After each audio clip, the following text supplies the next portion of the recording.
we have been looking at the story of the whole Bible. Now, you know where we left off. Obviously, we are in the chapter 2 of our story. Chapter 1 is the story of creation. Chapter 2 is the story of the fall. In chapter 2, new characters have been introduced in the character of the serpent, but we know that behind the words of the serpent and behind the action of the serpent is the character of Satan. And we have looked quite intensely into that. And now we are trying to answer a couple of questions. We said that the testimony of the Bible is that sin and evil originated with Satan after and only after he was created. And then we ask ourselves two questions. We said, but what caused him to commit the first sin of rebellion against God? That's the first question. And we ask ourselves the second question, and that is, can this happen again? Pride led to Satan's fall, and Satan's rebellion resulted in God casting the devil from his presence. He was casted out onto the earth. We have looked at that, but somehow he still have access into heaven. But we know from scripture that access will be blocked, that access will be revoked, and the devil, Satan, will be barred from heaven and eventually cast into the lake of fire for eternity with everybody that was with him in his kingdom. So we know that, okay? And then we are looking at these two questions. And again, I'll go through the question again. He said, but what caused the devil to commit the first sin of rebellion against God? And the second question is, can this happen again? Now, what we are doing before we ended the last time is that we're actually looking at the first question. We said, yes, there's a sense in which we have to acknowledge there's a mystery that is attached to the fact that how can this beautiful, powerful, well-endowed angel called Lucifer at that point, how could sin spontaneously generated in him? We said there's a sense in which there's a mystery there, but also we said there's a sense in which there are some things that James chapter 1 help us to understand, okay? And I'm going to read James chapter 1 again, just for us to try and catch up on this. James chapter 1 verses 13 to 14. Let no man say when he is tempted, I am tempted of God. For God cannot be tempted with evil, neither tempt he any man. But every man is tempted when he is drawn away of his own lust and enticed. So we can see from where we've read in James chapter 1 that the essence of sin is yielding to temptation to indulge in our own desire, in our own selfish desire, in total disregard to God and in total rebellion against the will of God. And what we'll see is that this was the path to the fall of Adam and Eve, as we shall see later. But in the case of Lucifer, now Satan and the devil, is a little bit different because we have no record that Satan was tempted by an external evil personality or force. So as we mentioned previously in our previous teaching, the creation of creatures with a will, whether they are angels or human, whether they are visible or invisible, once God created creatures with will, that automatically opens the door for sin and evil. Because these creatures are not God, because these creatures cannot be God, even though, as in case of human, both of them were created in the image of God, even though, as in the case of Lucifer, he was created perfectly, he was anointed. The Bible says that he walked on the holy mountain of God. Even in those two exalted cases, they were not God. And therefore, their creation automatically opened the door for sin or evil to potentially happen. Because if they have a will, that means they have the will to either serve God or to rebel against him. So originally, and this is very, very important, originally sin and consequently evil was not a being. Originally sin and consequently evil was not a personal entity. It was not as if there were two gods from eternity past. It was not as if there was a God who is good and there was a God who is evil, and as you will hear in many of the myths of the the pagan story. No, In eternity past, there was not a being that is tagged as evil. There was not a being. So I will read that again. So originally sin and consequently evil was not a being. It's not as if there were two gods from eternity past. That was not the case.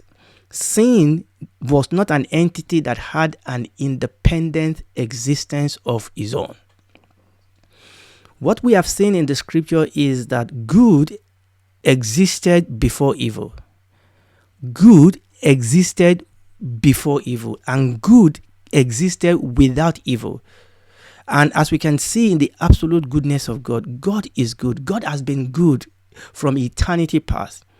And that goodness, the absolute goodness in the person of God himself, has existed in eternity past. And there was no evil at that particular point in time. So it is important for us to understand that good can exist, and indeed good did exist before evil. And we'll see that also in the perfection of the new heaven and the new earth, when sin and evil will have been purged out of the system. On the contrary, evil cannot exist without good. And this is very, very important.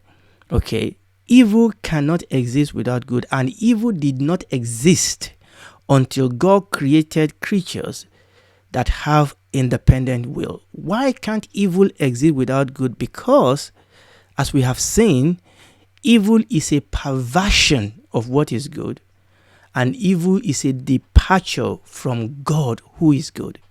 And this is very important for us to understand, that evil could not have existed without good. That good and goodness existed in God from his eternity past without evil.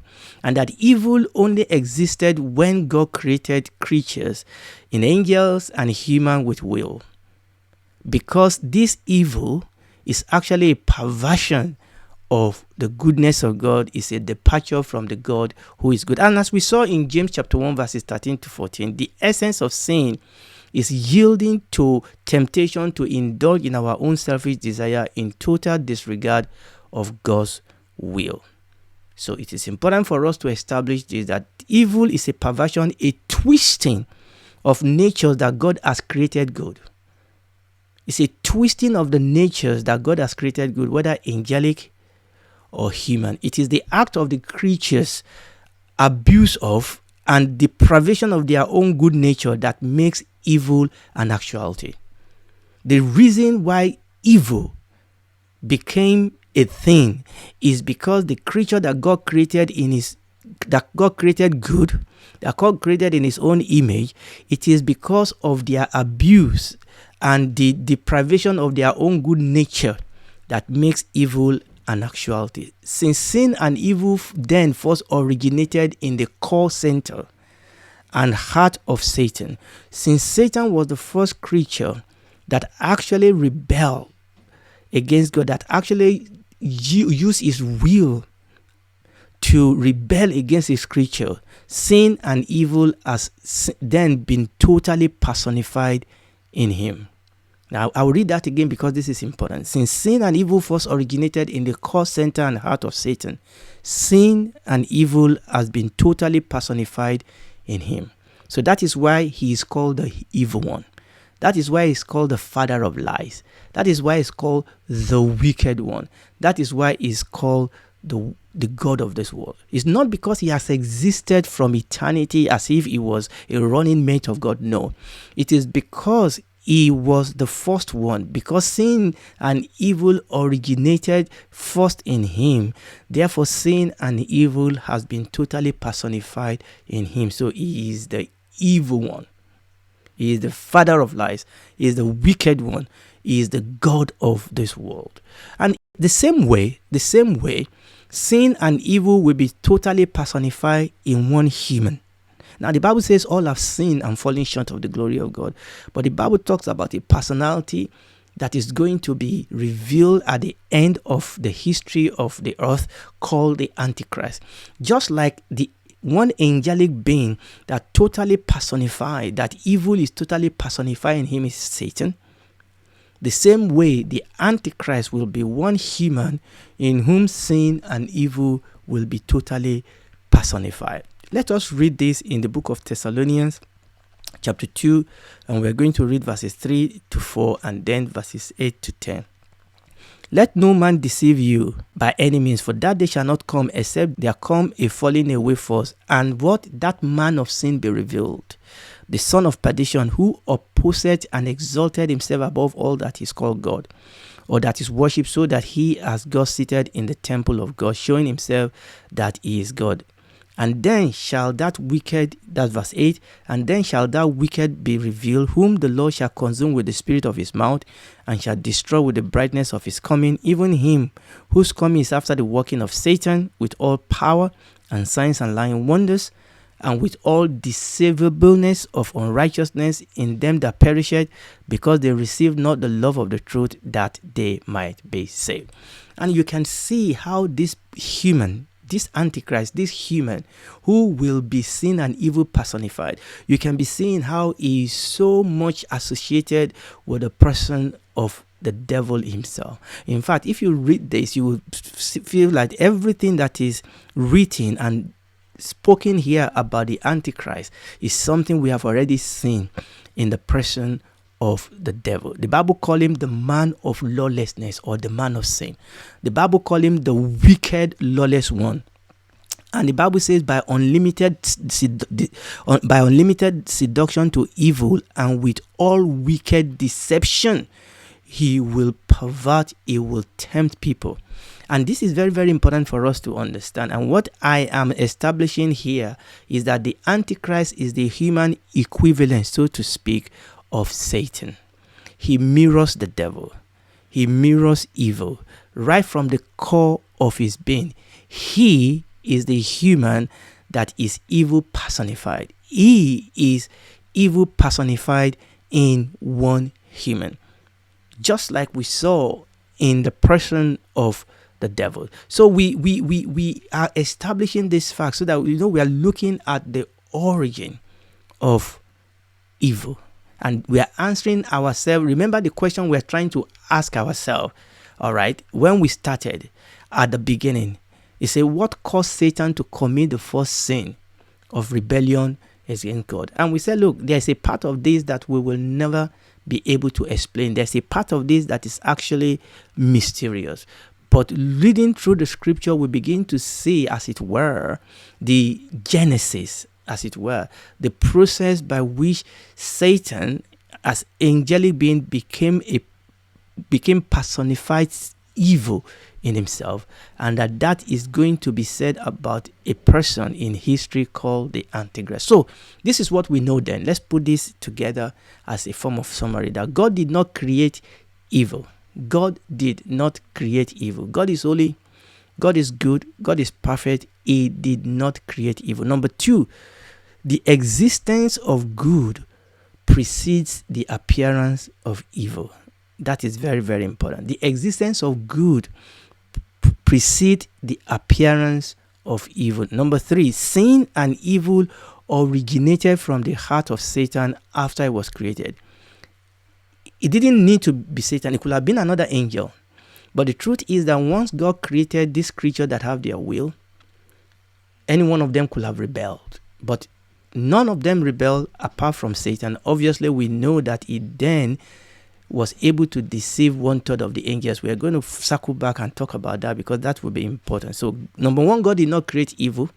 Number two, the existence of good precedes the appearance of evil. Number three, sin and evil originated from the heart of Satan after he was created. Number four, evil is the consequence of the sinful action of the creature, human or angel. Action that is contrary to and defy divine will. Number five, sin is personified in an angelic being called Satan, and will be equally personified in one human being called the Antichrist. And lastly, sin leads to disastrous consequences. And this is very, very important for us to understand. So that is the sense in which and how I will answer our first question. Okay, the origin of sin in the person of Satan. So I will go through that again. So the question we're asking ourselves is this: what caused Satan to commit the first sin of rebellion against God? We said that because he has a will.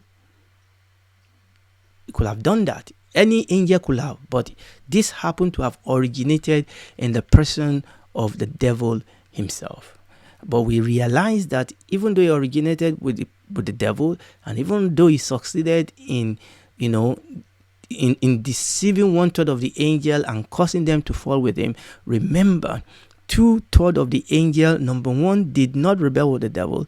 And since years ago when that happened, we've not heard that this type of rebellion has happened again in heaven. Okay, Satan did succeed in making the man and the woman that God created to rebel. We are going to come to that. But understand that this has not happened again. It has happened in the presence of Satan. But we see that we can now see the consequence of what sin brings, the destruction, the disastrous consequence that sin has brought to the saint, to the creation, to the things that God created. So we are going to look then at the second question. Now, I think what I'm going to do, I'm just going to make this one short today. I will not start the second question today. But the second question is, after God has judged sin and evil, when we are finally in the new heaven and the new earth, the question is, can it all happen again? Will it all happen again? I mean, because angels will still have wills, humans will still have wills. What is different this time? Why are we sure that this will not happen again? I think I'm going to leave that for us to deal with next time by the grace of God. And if you are listening to me tonight, I want you to know that God loves you. And he has provided a way of escape for you. For God so loved the world that he gave his only begotten Son, that whosoever believes in him will not perish, but have everlasting life. You can come to him. There is no other way of salvation. You can bow down your head now, and you can ask him to come in and save you. He will. It will make you a son, a daughter. It will be your father. He will walk the rest of this life with you. And when this is all over, you will spend eternity with him in the new heaven and the new earth. Do it right now.